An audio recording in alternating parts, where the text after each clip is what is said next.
Bismillahirrahmanirrahim. Assalamualaikum warahmatullahi wabarakatuh. Waalaikumsalam warahmatullahi wabarakatuh. Sehat ya? Alhamdulillah. Yang tidak ada hari ini Elbi, Aan, Evina, Sehat. Baik, nanti besok insya Allah ibu panggil. Yola sakit ya? Baik, hari ini kita akan membuat yang namanya keyakinan kelas. Apa itu keyakinan kelas? Ada yang sudah pernah punya bayangan? Keyakinan itu apa? Percaya. Iya, percaya, pemahaman apa yang kita yakini bersama. Tujuan dari dibuatnya keyakinan kelas ini adalah agar kita mengatur secara bersama kelas kita. Mungkin kalian bisa lihat ke arah sini. Ini adalah classroom rules, peraturan di kelas. Nah, ini ibu buat dalam versi bahasa Inggris rencananya untuk media belajar kawan-kawan yang ikut les bahasa Inggris.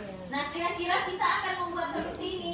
Keep our classroom clean, kelas kita bersih dan seterusnya. Ini kesimpulannya 5 ini. Tapi yang ibu mau, keyakinan kelas ini, muter lagi. Keyakinan kelas ini kalian yang tuliskan dulu pakai sticky notes. Wow. Sticky notes yang warna-warni mana ya guys? Ini ya, yang mana tutupnya? Tolong dibagi satu orang satu. Nanti kalau nggak nempel dibantu pakai ya. Satu orang satu. Buat peraturan apa yang kira-kira ingin kalian ada di kelas kita. Misalnya tidak boleh makan, tepat waktu. Satu aja ya. Satu orang menuliskan satu. Cukup? Ini. Ya, teruslah. Apa maksudnya tuh yang harus Iya, yang kamu mau peraturan itu harus dipatuhi di kelas kita. Bawa alat tulis misalnya. Nih, rumah dibagi. Ditulis, habis itu ditempelkan di sini ya. 1, 2, 3, 4, 5, 6, 7, 8. Silakan tulis sekarang. Don't be too long. Tidak boleh berpikir lama-lama. Apa kita ada? Iya, Pak. Misalnya tidak boleh makan di kelas. Jangan datang. Iya, cukup satu aja. Satu orang satu. Mau sama mau tidak sama urusan belakang. Yang penting kita buat dulu. dilarang mojok di kelas. Ya boleh. Boleh. Itu yang saya pikirkan, dilarang mojok. Boleh. Bebas asosiasi ya. Terserah. Ya silakan ya. Ini zoom in ya. Zoom in satu-satu mereka lagi nulis terus zoom in mereka. Kamu kenapa wujud dengan buah? Tapi ada yang buah. Lihatin kawannya nih. Ain. Lihatin kawannya. Belum post kan? Kamu bawanya? Kamu bukan? Ya, nanti mereka nempel dulu. Di sini ya. Kalau nggak nempel, ditambahin tempelan boleh. Ya, tempel di sebelah.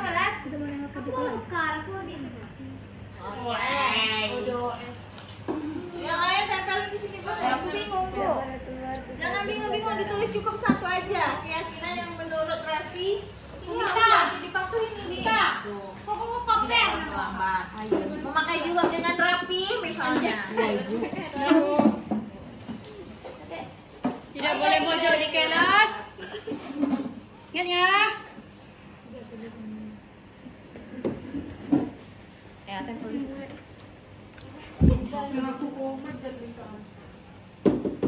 Jangan kau juga timang. Ucap. Membawa bekal ke sekolah. Bekal atau bekal? Bekal. Agar tidak bolos dengan pelajaran dan ke kantin. Nyampe dulu nomor. Cara pembuatan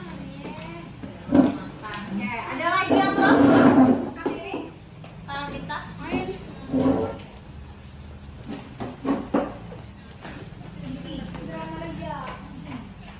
dilarang mojok. Ada lagi yang belum? Dilarang mojok. Dilarang. Dilarang pacaran saja. Udah? Ria mana? Oh, Ria enggak ya? Ria tulis juga. Enggak apa-apa, ambil kertas warna-warni satu.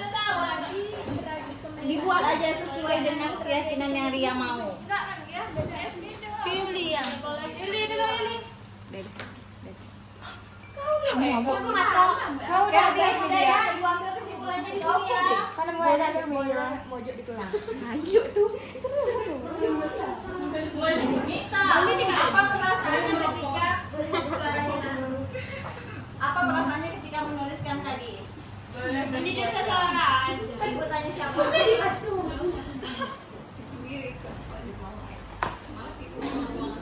Apa perasaannya ketika Mita menulis?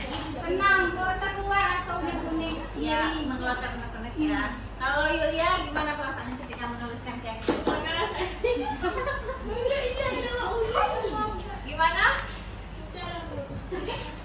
Kalau Tika gimana? Perasaannya ketika menuliskan keyakinan kelas tadi? Agak lega ya, semoga aku juga sadar ya. Baik, ibu bacakan satu-satu ya. Ada yang bawa bekal, tidak boleh keluar di saat jam pelajaran, dilarang get closer. Dilarang makan saat belajar, berpakaian rapi. Revi bilangnya ibunya jangan dimatiin atau perpustakaan listriknya. Kemudian tidak boleh makan saat sedang belajar. Nah, keyakinan kelas itu dia harus dengan kalimat positif.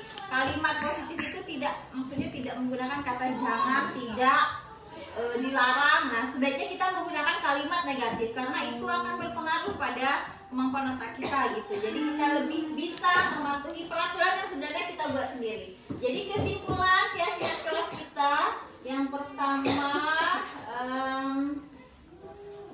patuh pada peraturan barangkali ya. Siapa yang menulis itu tadi? Saya. Aturan. Sepakat ya? Makan. Yang kedua, Kamu udah nasi?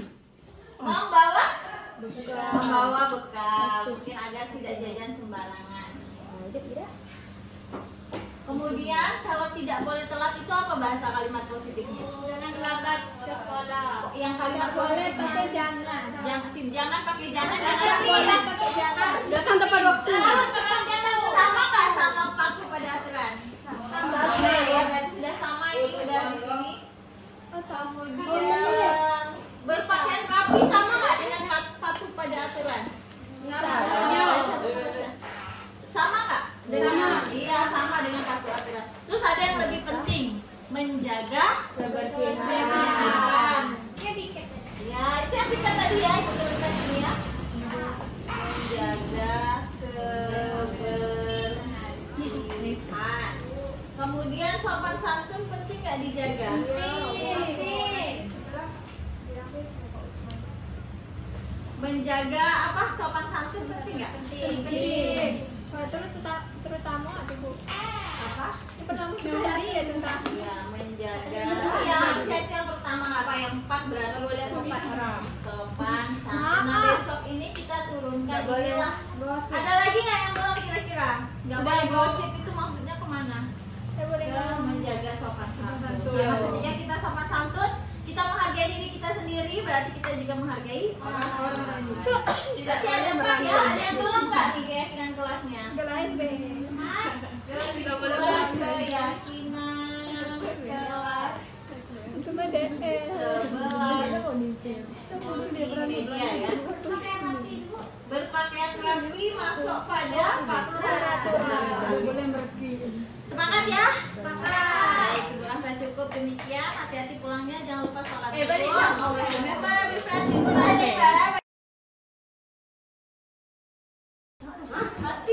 Baik.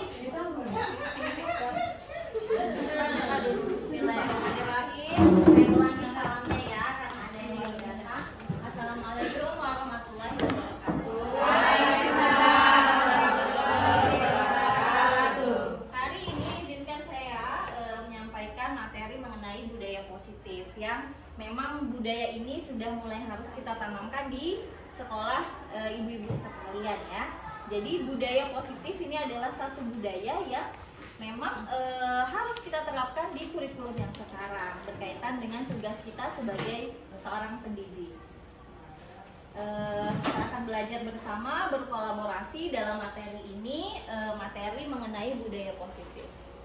Baik, sebelumnya saya tanyakan dulu, gimana perasaannya hari ini? Kita kita lihat gambar yang pertama. Coba deh boleh tunjuk tangan yang perasaannya kayak gambar pertama, emoticon gambar pertama. Nih Ibu Mita. Belakang lagi 2, 3, 4, 5. Happy ya, tapi ya happy-nya ya biasa lah ya. Oke, yang lagi berbunga-bunga, mungkin yang baru diracik ya. 1, 2, 3, 4. Ibu Rini nggak berbunga-bunga? Sedih.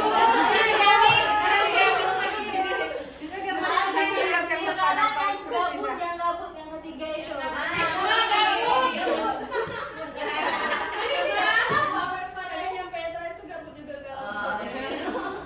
Oke, yang ini yang lebih happy lagi daripada yang ini.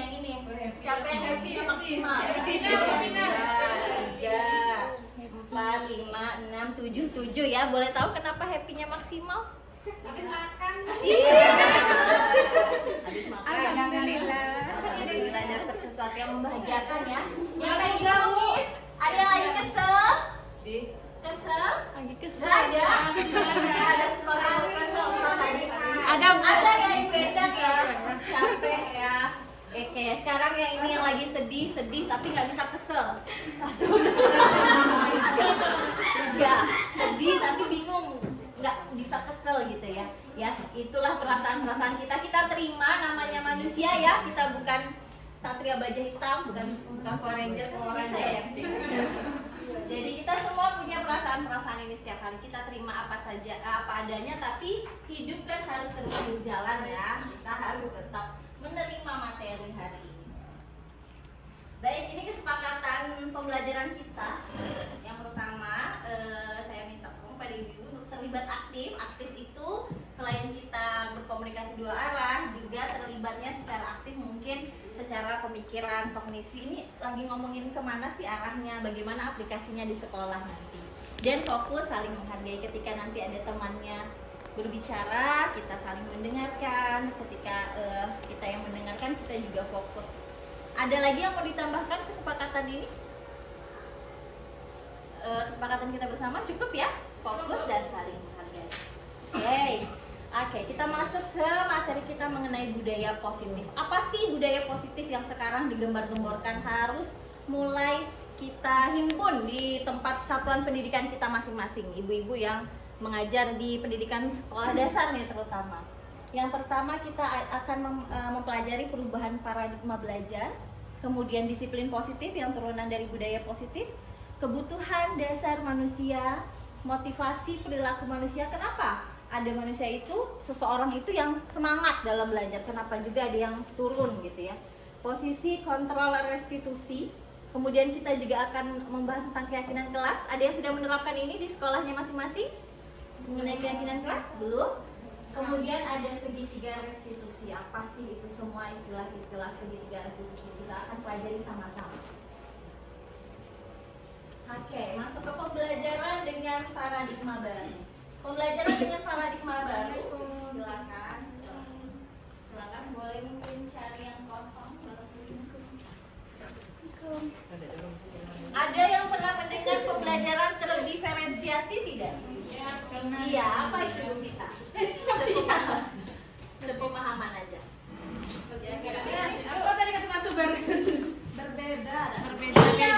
Iya, jadi kita memberikan pembelajaran itu berbeda-beda sesuai dengan kebutuhan peserta didiknya.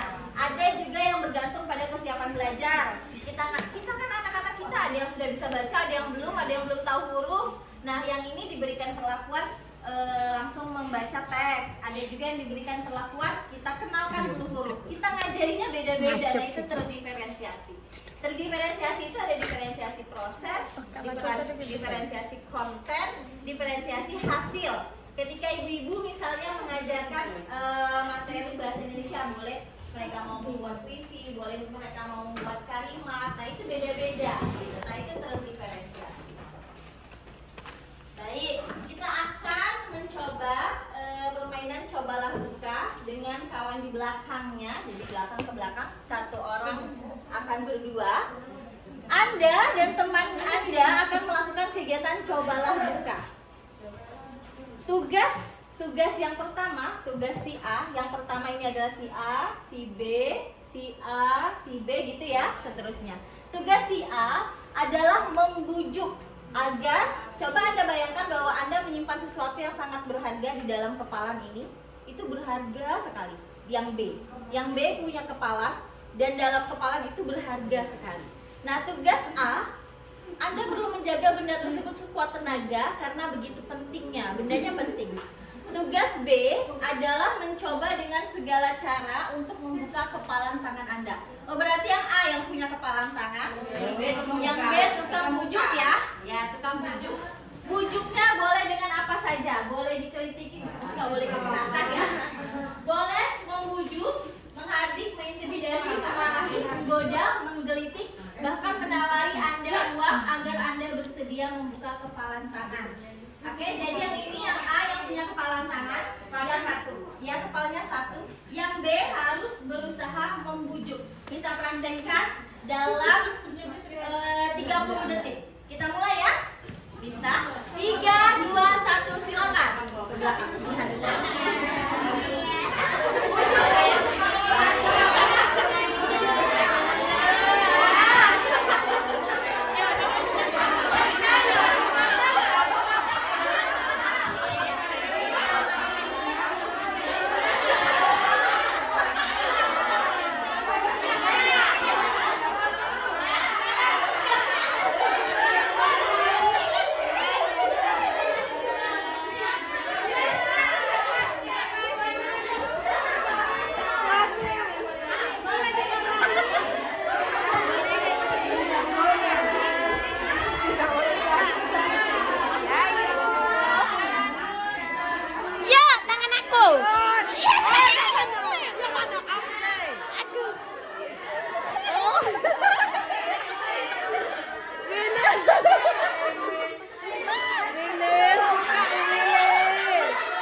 Oke, kita fokus ke sini. Yang pertama, apakah Anda atau teman Anda membuka kepalan Anda? Siapa yang akhirnya membuka kepalan tangan? Coba tunjuk. Satu.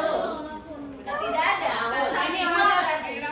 Dua yang membuka kepalan tangan. Ada yang dua ya. Kira-kira kenapa dibuka kepalan tangannya?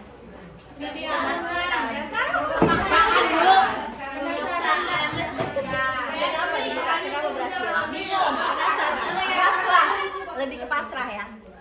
Ibu kenapa kira-kira dibuka? Lebih ke pasrah. Karena dipaksa, Bu. Karena dipaksa, ada yang dipaksa ya. Yang tidak mau membuka kepalan tangan banyak ya. Satu. Dua. Oke. Ibu deh, kira-kira kenapa nggak mau buka kepalan tangan? Minta mau ngasih duit, Bu. Kalau malah dikasih aku buka.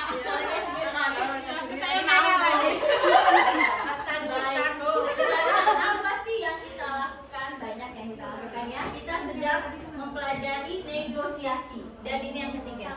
Dalam kegiatan ini sesungguhnya siapa yang memegang kendali untuk membuka atau menutup kepalan tangan? Siapa yang memegang kendalinya?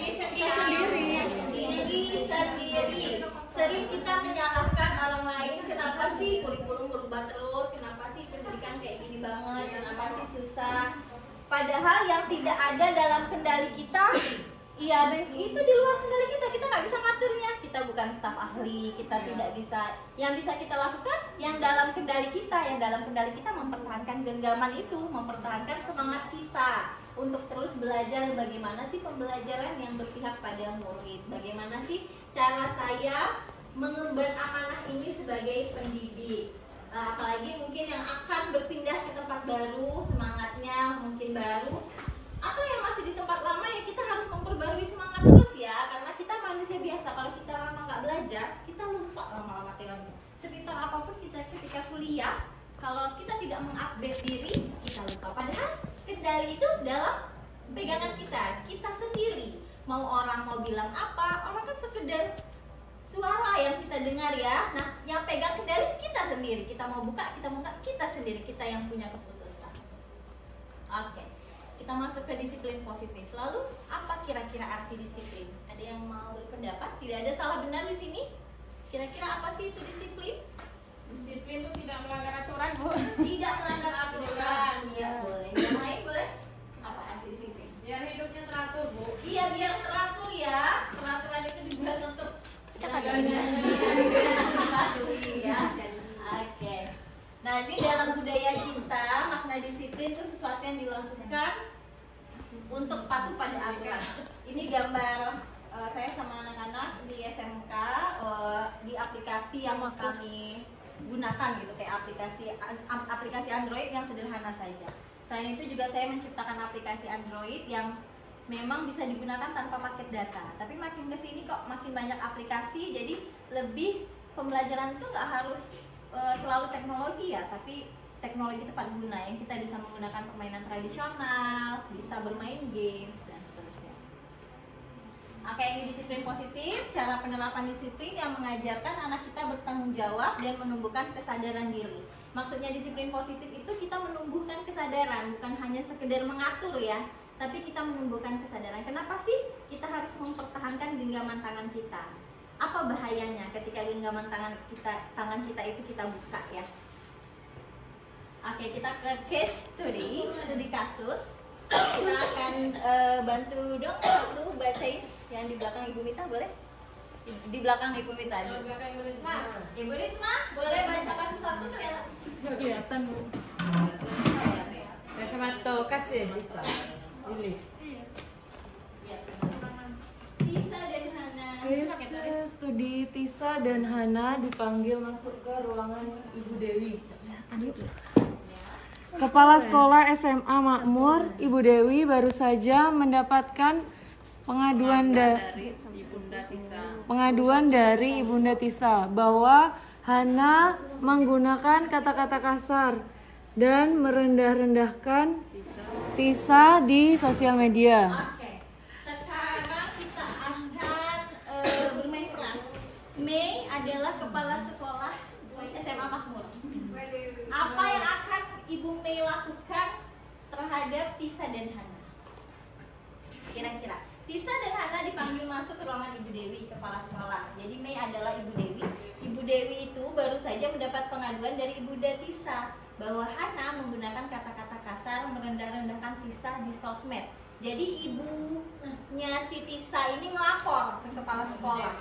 Hana tuh merendah-rendahin anak saya di sosmed, Bu. Gitu kata si ibu-ibu tadi. Ayo, ketika jadi kepala sekolah, apa yang akan Ibu lakukan? Kira-kira? Melakukan rapat di ruang kepala sekolah, Bu, menanyakan langsung kepada Tisa dan Hana apakah itu benar atau tidak. Kalau benar, alasannya apa? Iya. Kalau ditanyakan dulu, dikonfirmasi dulu ya. Jangan kita langsung menghakimi, ya, jangan langsung marah-marah. Kita lihat dulu alasannya apa di balik itu. Kebenarannya kita harus dengar dari dua belah sisi, dua belah pihak. Oke, kita ke case study yang kedua. Ibu Nini boleh bantu bacakan. Anto jarang sekali hadir di pembelajaran jarak jauh. Dan pada saat hadir pun, Anto seringkali menggunakan kata-kata kasar di kolom chat mengejek teman-temannya. Hal ini sudah sangat mengganggu dan beberapa orang tua murid yang mengikuti pembelajaran daring mengeluhkan tentang perilaku Anto di pembelajaran jarak jauh. Oke, sekarang kalau ibu-ibu nih jadi kepala sekolahnya si Anto, apa yang akan dilakukan? Memanggil si Anto dengan cara apa? Bagaimana cara memanggilnya? Apa yang akan dilakukan setelah memanggil?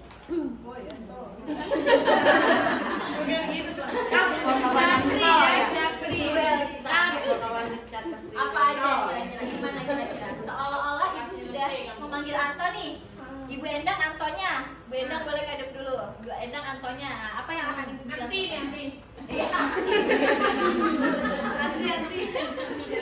Anti. Saya mau bertanya. Ini ada yang mengadu gitu kan, yang menyampaikan kepada saya bahwa Anto anti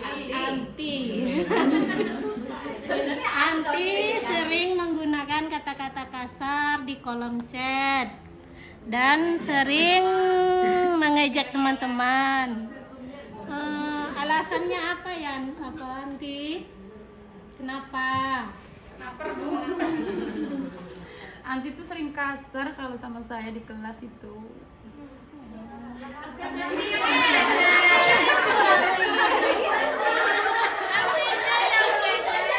Bisa jadi kadang orang-orang yang kasar itu dia sering dikasarin Iya, juga. iya. Nanti dikasari Anto ya, kan kita kan masih denda. Nanti dikasari Anto, Bu. Oke, terima kasih Bu Endang. Tepuk salut dulu ya. Tepuk salut.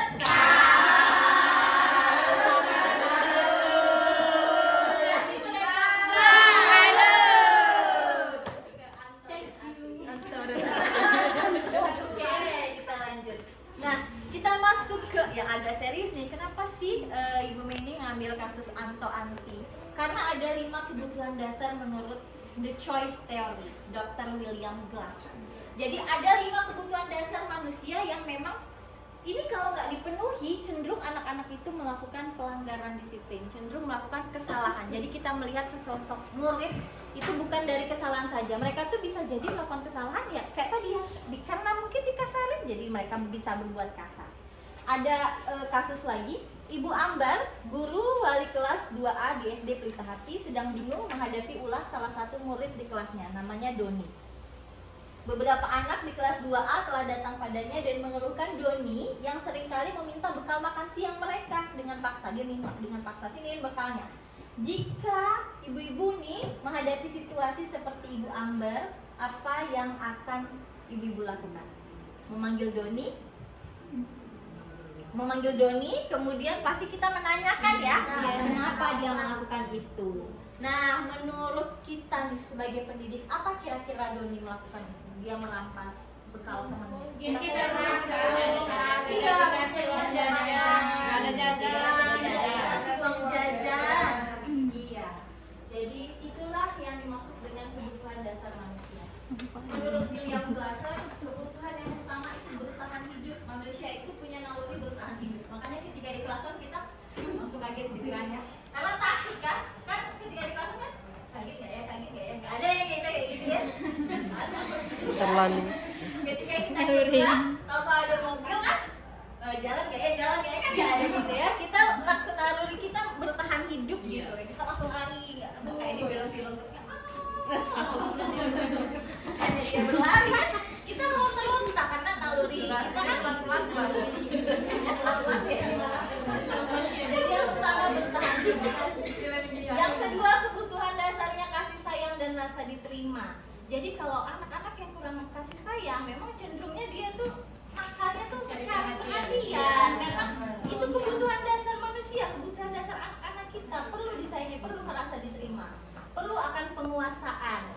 Misalnya si kakak tuh sama si adik, misalnya Arya bermainnya sebelah sini. Ini kasus kakak ya, dia perlu merasa memiliki sesuatu, kebebasan dan kesenangan.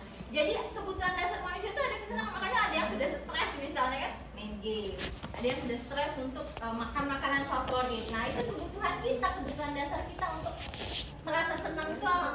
Waalaikumsalam, silakan boleh cari kebutuhannya yuk. buka, sholat. Kita lanjut ya. Di sini.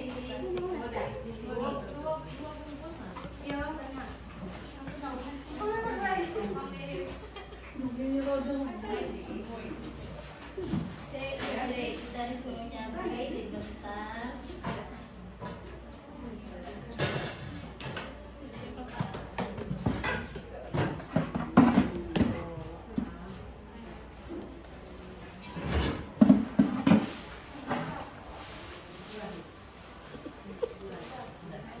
Oke, kita akan take a break. Silakan berdiri. Tidak ada ice breaking.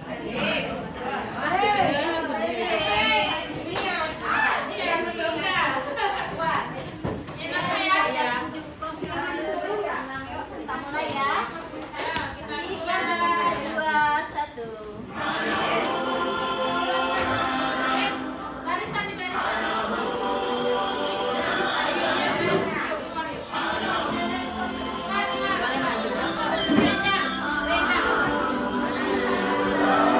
Siap.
Academy di depan.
Warna oranye jadinya sana, Bu. Oke,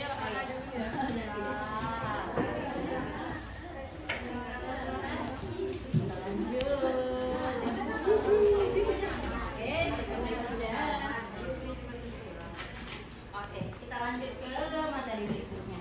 Motivasi perilaku manusia. Jadi manusia ketika melakukan sesuatu ada motivasi ya, ada internal dari dalam dan eksternal dari luar. Ibu-ibu misalnya kuliah lagi di sini, pasti ada motivasi ya. Ada yang siapa tahu ada masa depan, siapa tahu ada ilmu yang didapat. Ada motivasi internal, ada juga yang eksternal. Nah itu motivasi perilaku manusia.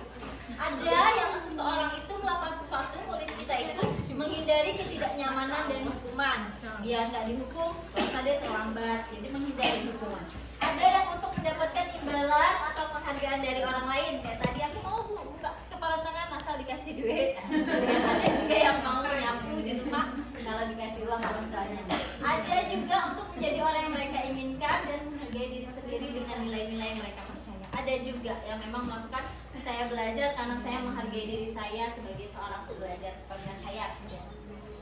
Nah, seorang pendidik ada beberapa posisi restitusi, posisi kontrolnya sebagai dia seorang guru. Yang pertama sebagai penghukum. Ada yang memang guru itu menghukum, ada yang membuat merasa bersalah. Kamu gak kasihan dengan orang tua kamu yang udah menyekolahkan.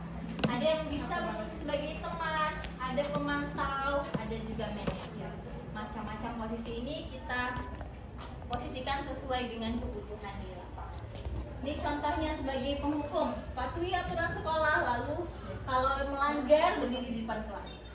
Pembuat rasa bersalah, berapa kali sih Bu Guru harus memberitahu kamu, Bu Guru kecewa sama kamu, kan jadi merasa bersalah ya.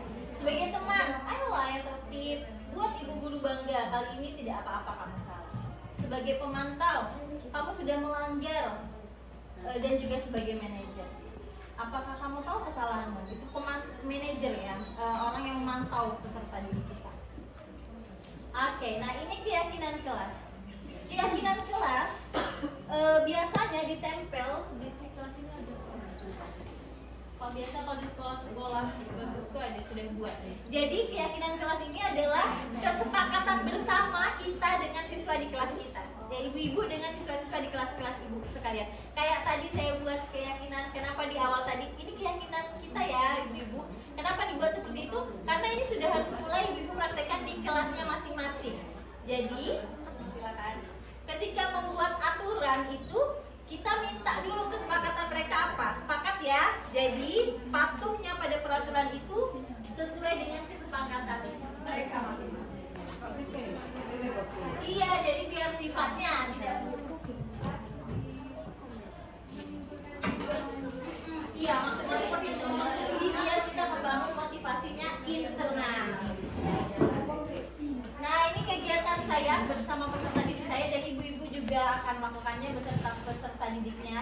Kegiatan membuat keyakinan kelas. Pertama berdiskusi, kira-kira aturan apa nih yang harus kita buat? Ya, sebenarnya kita tahu sih, kenapa nggak kita buat aja? Beda ketika kita yang membuat dengan kita buat bersama, seolah-olah kita membuat kesepakatan bersama. Jadi ketika mereka pun pada akhirnya akan melanggar, pelanggaran itu bukan mereka melanggar peraturan dari orang lain, tapi mereka ciptakan sendiri gitu. Jadi menciptakan rasa bersalah itu hendaknya ada motivasi internal, mereka akan patuh pada aturan. Kemudian merumuskan dan menempelkan keyakinan kelas pada tempat-tempat yang terlihat. Ada yang ditempel, ada yang ditulis di karton, kayak memajang peraturan sekolah pada umumnya. Ini membentuk keyakinan kelas lebih abstrak dari peraturan, berupa pernyataan universal. Nggak perlu banyak-banyak, kayak tadi cuma 2 ya. Fokus dan menghargai orang lain.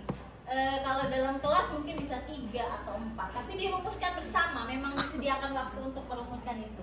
Dibuat dalam bentuk kalimat positif, misalnya tidak mencela itu kita buat dengan saling sopan santun dan menghargai. Daripada menggunakan kata tidak atau jangan, dia lebih mengarahkan kita untuk membuat kalimat-kalimat positif. Sedikit saja biar lebih mudah diingat, sesuai dengan kondisi kelas dan sekolah, dan semua anggota dilibatkan.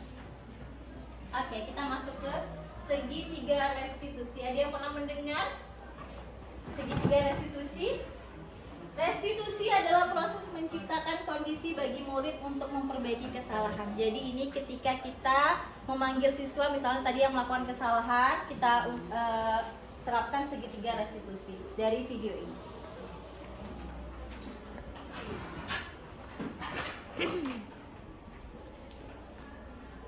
Oke, kita akan menyaksikan sebuah video dan nanti kita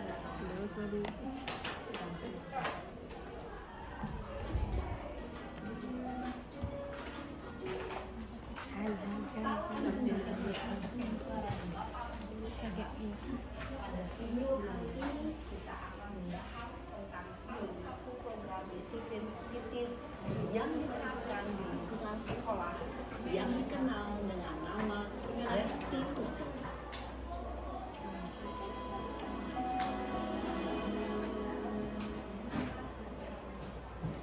Restitusi dikembangkan oleh pakar pendidikan Diane Gosset, berlandaskan pada teori kontrol Dr. William Glasser. Segitiga restitusi adalah suatu proses dialog yang dijalankan oleh guru atau orang tua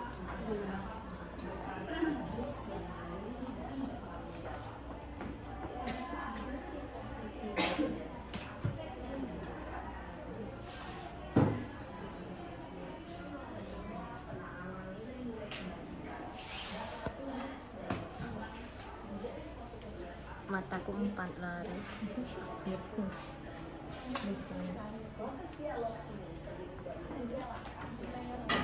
Boleh layar.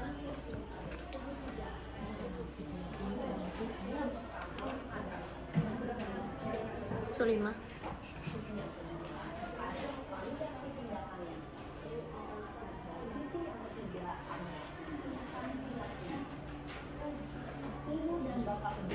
Berikut ini akan menunjukkan bagaimana seorang guru belajar posisi dan menggunakan harapan demi tidak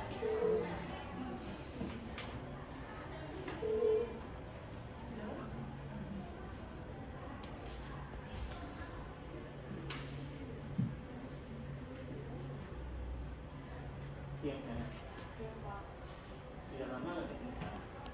Kenapa hari ini ada di sini? Kesel pak, kesel banget. Masa aku dikatain tukang fitnah pak? Ya aku marah lah. Aku balik katain Eka di depan kelas. Kesel banget. Oh begitu. Ya pasti kamu marah dan kesal.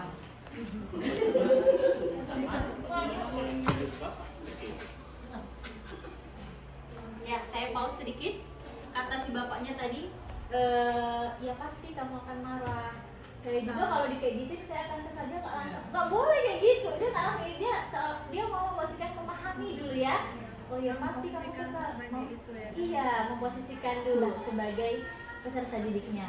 Nanti baru di ujungnya kita masukkan kalau perilaku itu tidak boleh. Kemudian pada saat itu kamu mau melakukan apa? Ya saya langsung ngatain Eka lah pak. Kesel banget. Saya bentak-bentak dia depan teman lain. Oh begitu. Pasti kamu melakukan seperti itu karena suatu alasan tertentu bukan? Iyalah, saya diam saja pak. Ya saya bela diri lah. Saya dituduh tukang fitnah. Ya wajar. Mempertahankan harga diri itu sesuatu yang penting buat kamu. Untung kamu tidak bertindak lebih gegabah lagi, hanya membentak-bentak. Iya pak. Untung saya masih bersabar dan hanya membentak saja. Sudah gemes padahal. Saya pasti bela diri lah. Ya pasti ya. Tapi kamu memilih untuk tetap bersabar. Kamu memilih untuk tidak bersabar. Sekarang coba kita lihat tindakan kamu yang memperhatikan tindakan kamu kira-kira keyakinan atau lebih pasti jadi keyakinan bagaimana yang sesuai dengan keinginan kamu.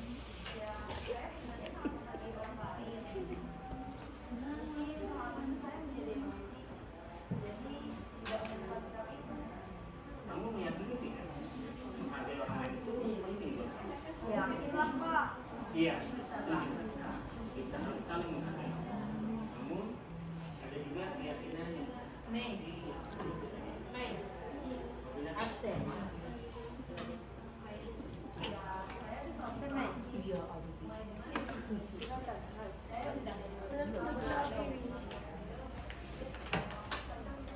kira-kira kamu bersedia memperbaiki masalah ini tidak?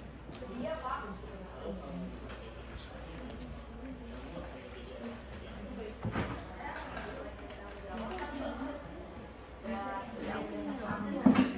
Iya. Bagaimana rasanya menjadi orang baiklah kalau gitu. Akhirnya bagaimana memperbaiki masalah ini? Baik, kesimpulan video ini akan dikemukakan oleh teman kita yang akan kalah dalam games ini. Kalau saya bilang gajah, lagi ribut nih. Oh, udah pernah ya gajah betina? Kalau saya bilang selamat pagi, selamat siang udah. Oh, oke. Ternyata ada juga yang belum. Selamat pagi, tepuknya 1 kali. Selamat pagi. Selamat siang, tepuknya 2 kali. Selamat siang. Selamat sore, tepuknya 3 kali. Selamat sore.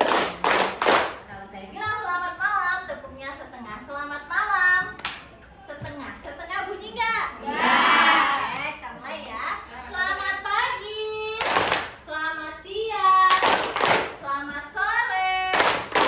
Selamat malam. Selamat siang. Selamat pagi. Selamat malam.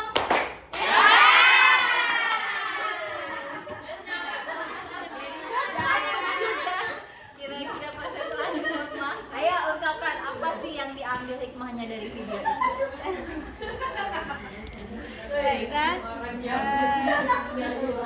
Berdasarkan video tadi yang dapat diambil hikmahnya bahwa yang terakhir harus bersabar dan apa tadi ya?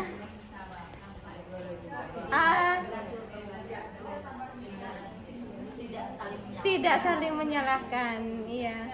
Pertama memang dia yang dilakukan untuk mempertahankan diri, tapi sang bapak dapat meyakinkan bahwa walaupun kita diberikan perlakuan sesuatu, tidak seharusnya kita juga membalasnya sama seperti perlakuan mereka kepada kita. Iya.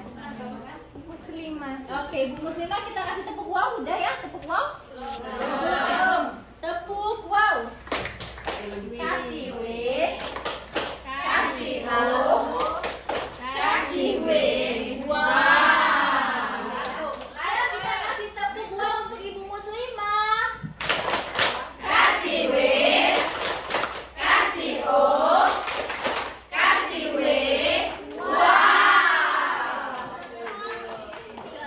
Selamat pagi, selamat siang, selamat malam.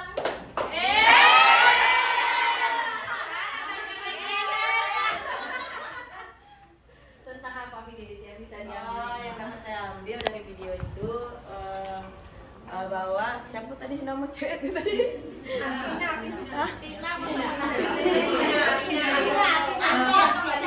Anti aja Bu ya.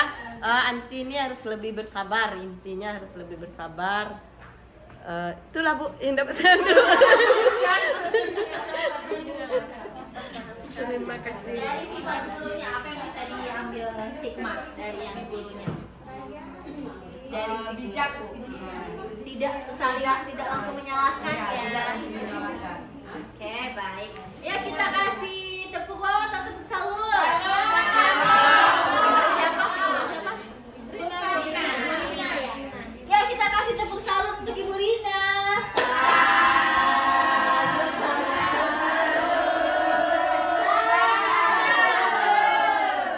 Kita lanjut sedikit ya.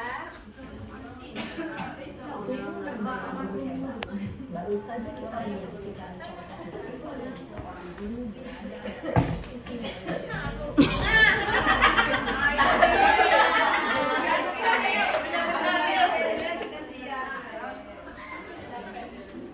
Nah ini segitiga restitusi. Jadi Yang pertama menstabilkan identitas. Ya wajarnya kamu kayak gitu. Saya pun juga kesel kalau kayak gituin. Menstabilkan identitas. Seolah-olah dia bukan orang yang salah. dari segitiga ini berperan menggeser identitas murid dari identitas gagal ke identitas sukses. Murid yang sedang bertingkah laku yang tidak pantas atau menarik diri saat itu sedang mengalami identitas gagal. Bila kita mengkritiknya, maka posisinya tidak akan mudah. Kita bisa mengajukan pernyataan-pernyataan ini. 1. Membuat kesalahan sesuatu yang wajar. 2. Manusia tidak Bukan kita membenarkan kesalahan, tapi dia bisa menembus kata salahnya itu wajar ya manusia. Saya lebih fokus bagaimana memperbaiki masalah ini.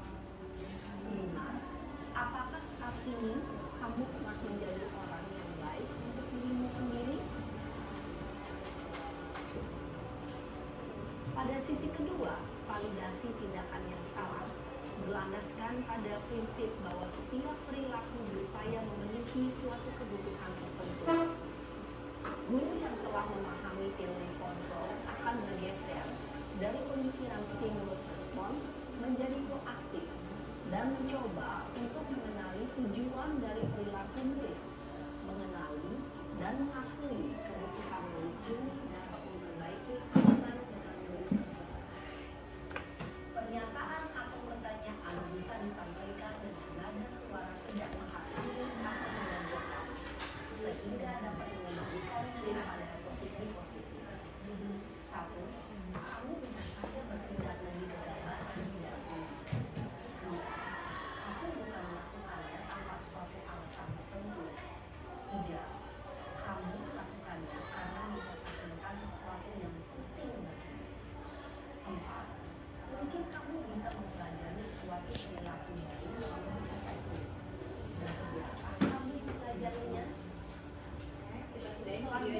Selanjutnya yang ketiga. Nah, yang ketiga menanyakan keyakinan. Apakah kamu bersedia memperbaiki? Kamu bersedia nggak memperbaiki? Jadi kita fokus pada masalahnya aja. Itu yang segitiga resolusi.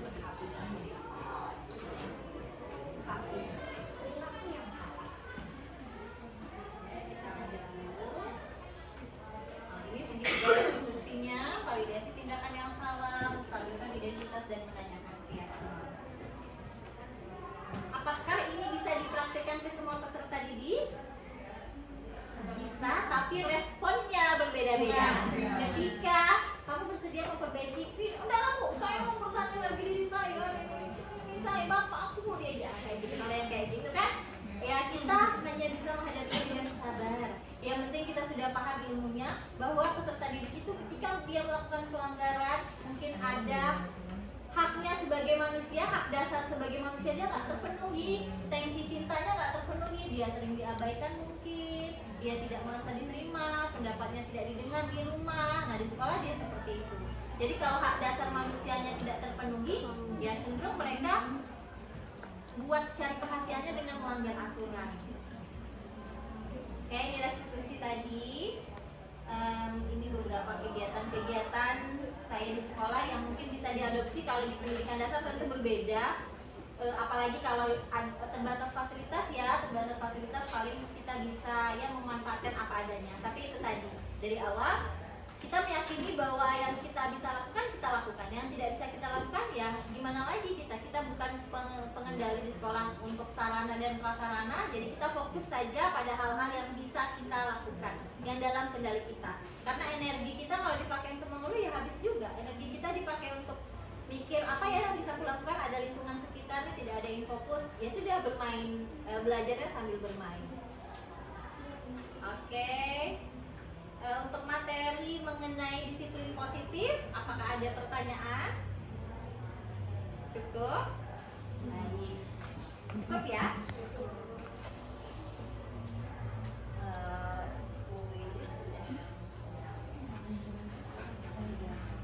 Kita lanjut, ada satu materi lagi, ini yang tentang bulu. Bolehnya, ini yang bulu.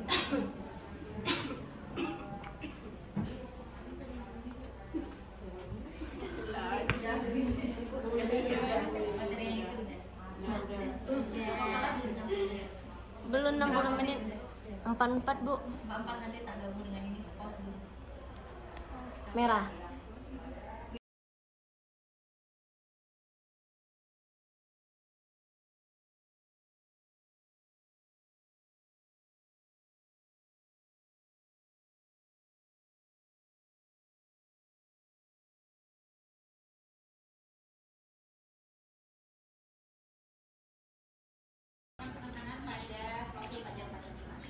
Kalau kita review dari kurikulum sebelumnya, ini sudah termasuk, hanya saja tidak tertulis gitu. Kalau ini lebih memang diusahakan dirumuskan profil pelajar Pancasila.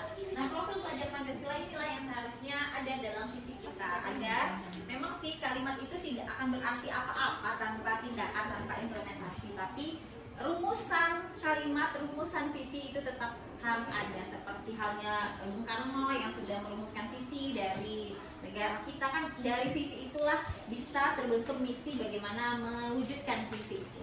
Profil pelajar Pancasila dimulai dari bertakwa kepada Tuhan Yang Maha Esa dan berakhlak mulia. Ini sudah tergambar dalam visi kita yang religius, kemudian berkebinekaan global. Ini berkaitan dengan materi yang